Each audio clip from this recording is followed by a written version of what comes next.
The Gulf is having another moment with AI, and this time around, it's scaling at a massive level and fast.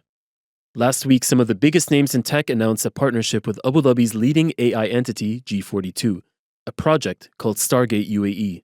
It's part of a massive new AI campus set to come online in 2026, a Gulf iteration of OpenAI's US-based project of the same name, which launched earlier this year. Also happening at the same time, a partnership between the UAE's AI investment tank, MGX, on a data center in Europe. And on the flip side, another G42 partnership focused on building data centers on US soil. All of this comes after US President Donald Trump's visit to the Gulf in May, a visit that a lot of those big tech figures we mentioned earlier tagged along on themselves. OpenAI's Sam Altman, Nvidia's Jensen Huang, to name a couple. It's arguably the dawn of a new era, not just in tech, but in global economic and political relationships that are keeping tech at the helm. We're revisiting the question of AI in the Gulf because a lot has changed in just the last few months. The question now isn't about whether scaling is possible. Now you'll start to hear words like compute, a term referring to the hardware behind AI. GPUs, graphic processing units, CPUs, central processing units, all really important physical components of computers, and when and where it'll get to work. From The National, this is Business Extra, and I'm Salim Saeed.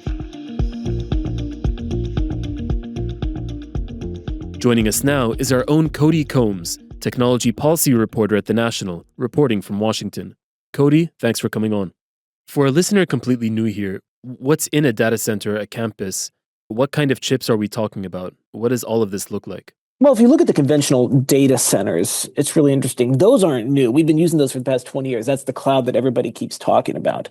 Apple has them. Oracle has them. Google uses them a lot. And if you want to access your data wherever you are, however you are, on your laptop, on your phone, depending on what country you are, you can do that because all your stuff's in the cloud.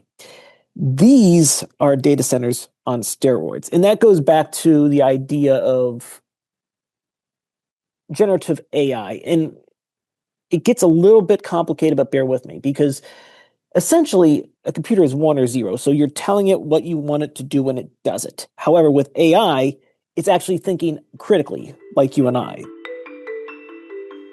It can look at things and try to solve puzzles. It can look at things and try to come to conclusions without you even prompting it to do it.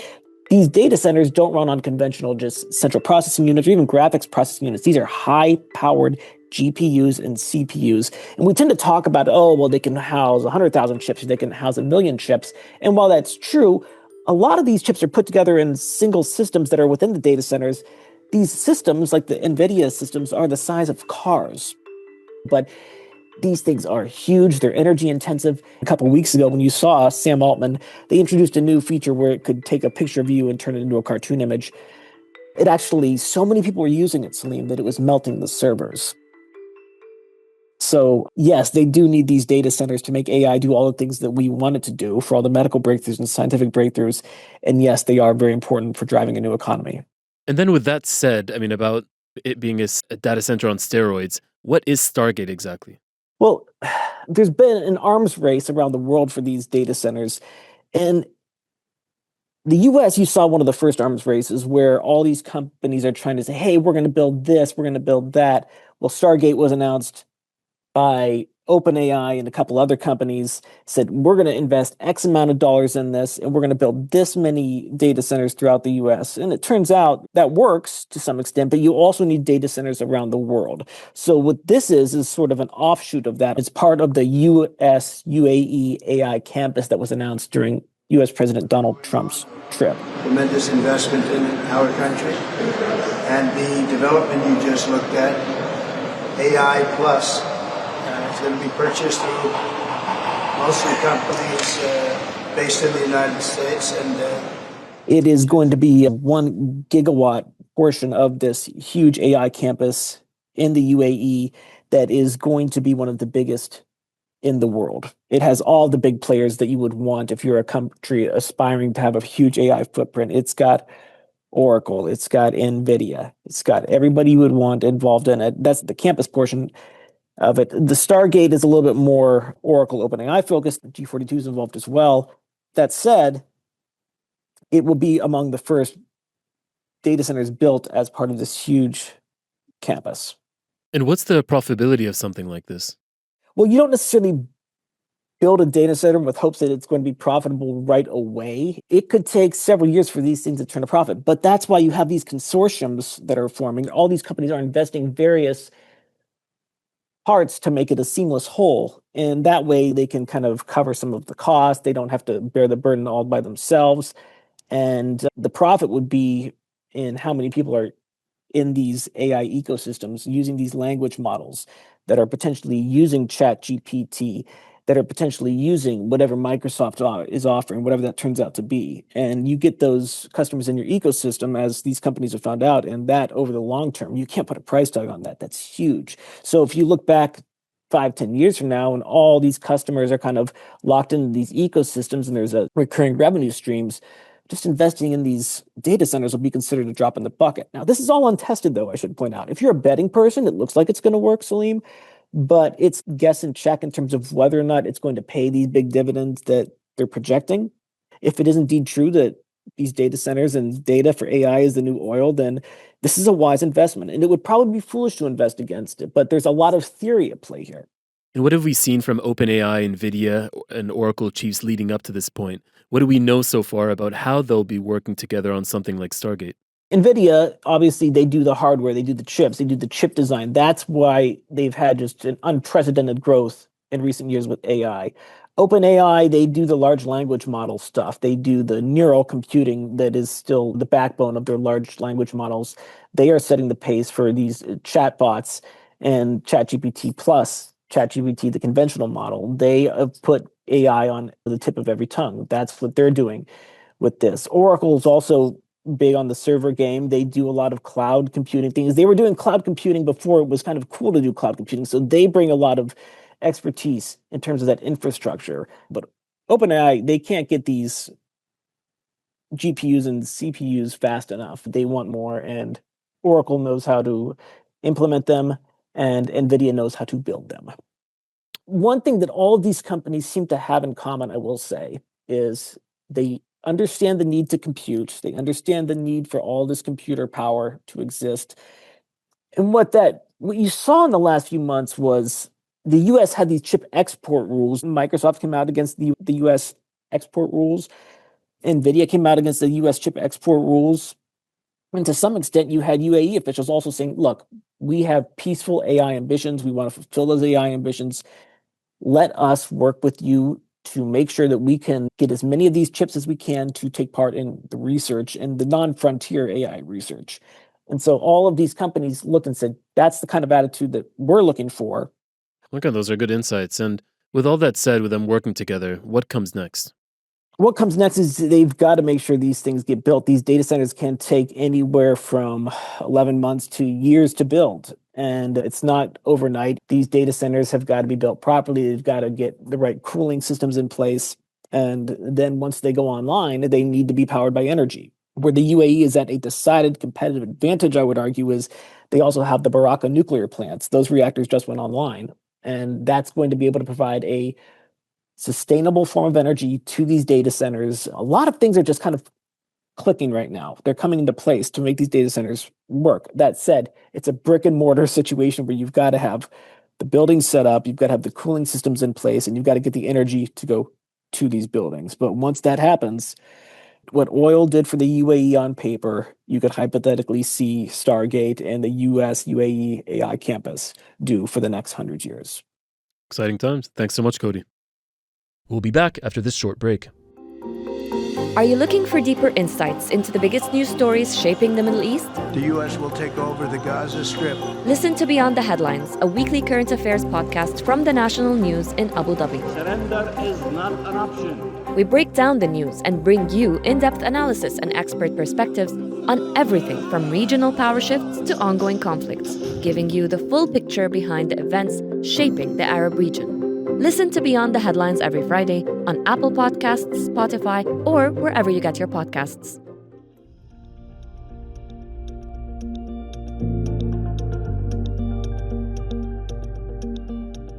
We're hearing from Mohammed Suleiman, Senior Fellow at the Middle East Institute, where he does a lot of work on the intersection of tech, policy, and business in and on the Middle East. Mohammed, welcome. Thank you for having me, Salim. So last week, Abu Dhabi's G42 announced that it had teamed up with tech giants like OpenAI, Oracle, and Nvidia, and SoftBank Group to create Stargate UAE. It will be the world's largest data center right here in Abu Dhabi. And then even the week earlier that same week, Abu Dhabi AI investment firm MGX and Nvidia announced that they plan to build the largest AI campus in Europe along with French companies. So a lot is happening in the space in terms of the UAE partnering with Western institutions and global leaders in AI to set up AI centers and AI hubs here in the UAE. What's to come from these campuses and tech hubs, and how soon do you expect that to take place? Right now in the United States, we do have electricity problem when it comes to data centers. As of today, in 2025, 4% of our own electricity grid goes to data centers. To maintain that sort of demand, we need to increase that level, that percentage to 9% of our electricity grid by 2030 just to power data centers based on the current supply demand level. And that it started a conversation in the United States about we need to shift our thinking on the question of AI from limiting compute, limiting who has access to AI compute infrastructure, to we need to create compute alliances, partnerships, or compute zones. So you're looking for other countries to fill that gap that you do have in the United States right now. Meaning, the bottleneck for AI is not ships, is basically energy. The argument was the UAE has been at the forefront of digital transformation for the past 10 years or so or more. And they have the digital infrastructure. They also have holding companies that would be able to do that build-up. And this is, in this case of Stargate, is G42 and MGX. And so let's come up with a framework for how to make this work, because like I said, it's not really tried before.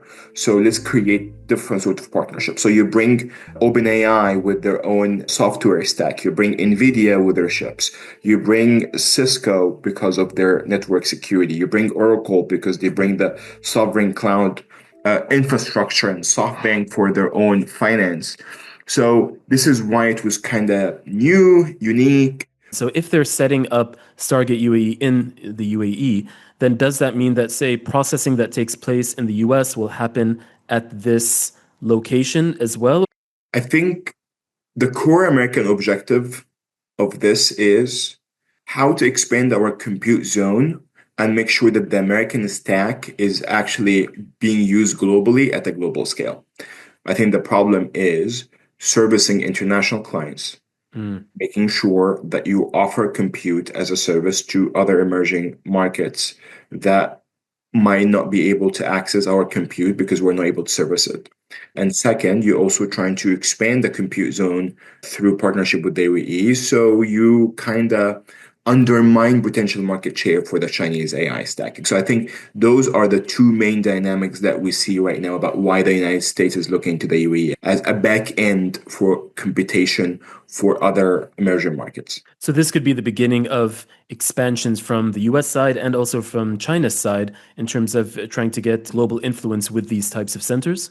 Absolutely. You always hear about great power competition, and in the AI space, this is the biggest manifestation of competition between the United States and China over who is producing the best chips, the most number of chips, the biggest number of data centers, who's able to deploy large language models, service them, able to deploy a full stack overseas. This is literally becoming a core pillar of the part of the competition between the United States and China. And the Malaysia model for China and the UAE model for the United States are a manifestation of that sort of competition. The relationship aspect with the UAE is significant in the US's decision to choose it as a place to partner on this. Can you describe how important that relationship is and how far it goes back? I think we should give the UAE credit for building, first of all, the policy infrastructure and then the investment infrastructure around the question of AI partnership.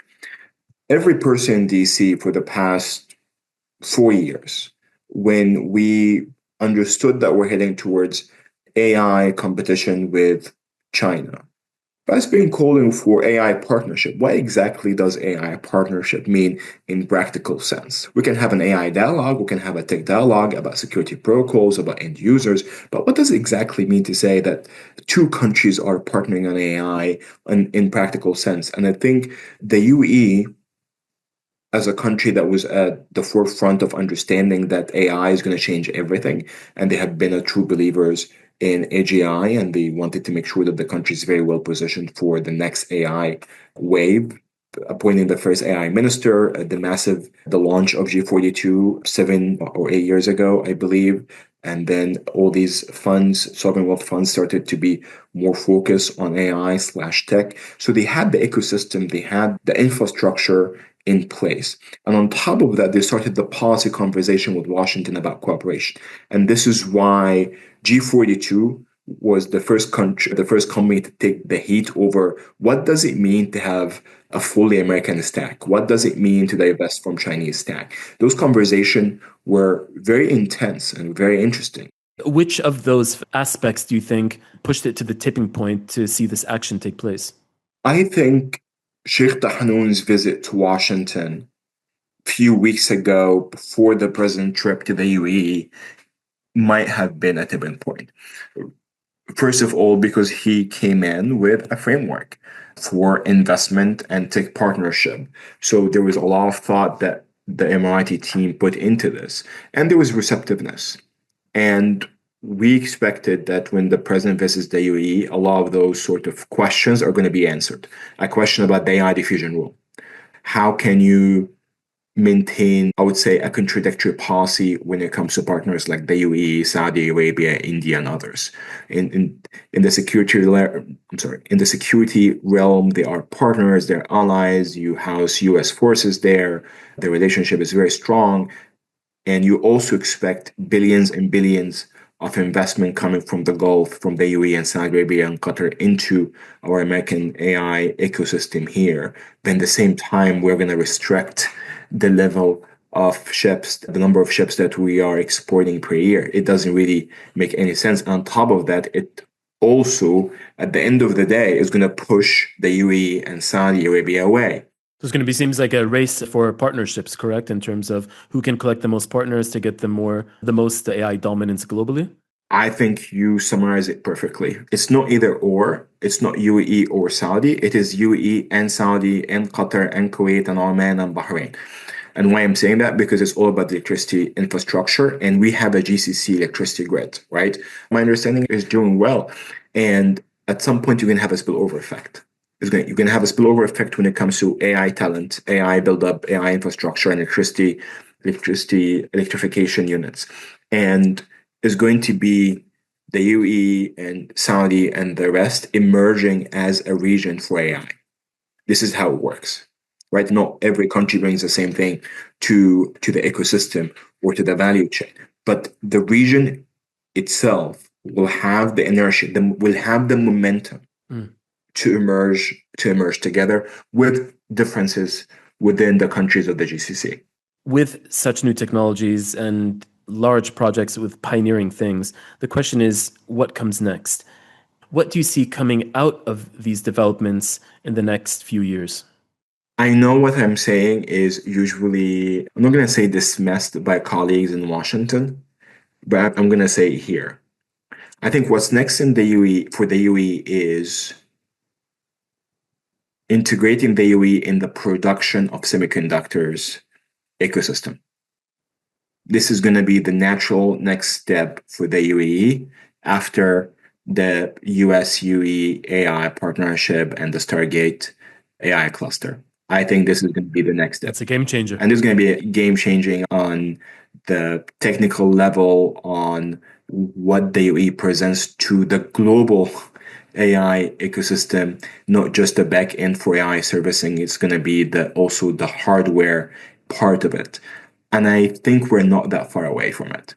I think we heard that there are conversations that are taking place between the UAE and TSMC, of course, the Taiwan semiconductor company, and Samsung, the Korean company. And I think there's going to be the next step. When, how, I'm just giving you my view from the outside about how this trend line will evolve. So, what does all of this say about Trump's approach to the Middle East? Is it notably unlike that of his predecessors? It is very clear to me and everyone in Washington that we have a paradigm shift in the White House when it comes to the way President Trump thinks about international relations at large, and then, of course, the Middle East by extension. He is looking into the Gulf as a new Europe. That very much inherently his worldview about where is the next region of growth that will benefit the United States from an economic standpoint. And because of that, he measures success in terms of how many deals I'm able to secure, how many deals I'm able to secure, how many partnerships I'm able to secure for the US broader economy, how many dollars I'm able to bring back for the American economy in terms of AI infrastructure buildup, data centers, other things. So this is clearly a paradigm shift. But there is started to be a growing consensus in Washington that Europe is going through a moment of geopolitical and economic stagnation, that nothing really exciting taking place in Europe.